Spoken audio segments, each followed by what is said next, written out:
یہ صورتحال ہے جس کو قرآن کریم کی وہ آیت بتا رہی ہے جو میں نے ابھی پڑھی کہ ظہر الفساد فی البر والبحر، کہ فساد پھیل گیا ہے خشکی میں بھی اور سمندر میں بھی، بما کسبت ایدی الناس، یہ فساد خود سے نہیں آ گیا بلکہ لوگوں کے کرتوتوں کی وجہ سے آیا ہے، بما کسبت ایدی الناس، لوگوں کے کرتوتوں کی وجہ سے یہ فساد پھیلا ہے۔ تو اب اس فساد کا علاج ایک تو یہ ہے کہ مجلسیں گرم کرو، اس میں ان فساد کا تذکرہ کرو، لوگ جس طریقے سے بے ایمانی کر رہے ہیں ان کے اوپر لعنت بھیجو، اور آپس میں بات چیت کر کے اور اٹھ کے کھڑے ہو کے چلے جاؤ، جیسا کہ ہم آج کل کر رہے ہیں۔ لیکن کیا اس سے حل ہو جائے گا مسئلہ؟ اس سے حل نہیں ہو سکتا۔ ہر انسان جو جس جگہ پر موجود ہے اور اس کے سپرد کوئی کام ہے، اس کام میں وہ اخلاص اور محنت کا عزم کر لے اور اس بات کا پکا ارادہ کر لے کہ ایک پیسہ حرام کا میری آمدنی کے اندر شامل نہیں ہو، تو یہ فساد اسی طرف ہو سکتا ہے۔ ورنہ اس فساد کا عذاب ہے جس میں ہم گرفتار ہیں۔ ہماری مثال اس شخص کی سی ہے جس کے پاس دولت کے ڈھیر لگے ہوئے ہیں، لیکن اس دولت کے ڈھیر لگنے کے باوجود ہاتھ میں بھیک کا پیالے لے کر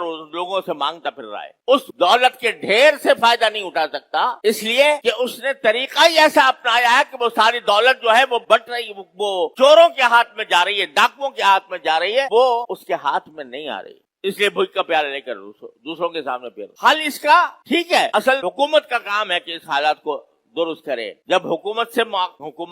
بات ہوتی ہے تو وہاں پر بھی یہ بات ان سے کہی جاتی، لیکن یہ دیکھو کہ جو شخص جہاں بیٹھا ہے اگر وہ اپنے آپ کو درست کر لے، اپنے طرز عمل کو اللہ اور اللہ کے رسول صلی اللہ علیہ وسلم کے احکام کے مطابق بنا لے اور طے کر لے کہ میری آمدنی میں ایک پیسہ بھی رشوت کا نہیں ہوگا، تو آپ یقین رکھیے کہ ایک آدمی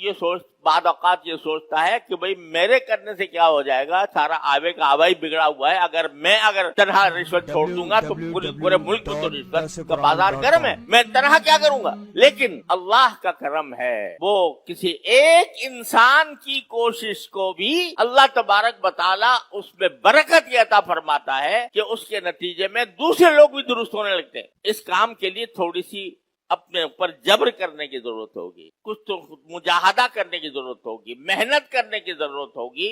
کیونکہ جو آدمی عادی ہے رشوت لینے کا، اس کی تنخواہ تو 1/4 اور 3/4 وہ رشوت سے کماتا ہے، تو اس 3/4 کو چھوڑنے کے لیے اس کو اپنے نفس پر جبر کرنا پڑے گا، اپنے نفس کے ساتھ مجاہدہ کرنا پڑے گا۔ جب مجاہدہ اور جبر کرے گا تو قرآن یہ کہتا ہے کہ الذین جاہدوا فینا لنہدینہم سبلنا، جو لوگ ہماری خاطر یہ محنت برداشت کرتے ہیں، اپنے اوپر جبر کرتے ہیں، اپنے اوپر زبردستی کرتے ہیں راہ راست پر آنے کے لیے، جو لوگ ہماری خاطر یہ زبردستی کرتے ہیں، مجاہدہ کرتے ہیں، لنہدینہم سبلنا،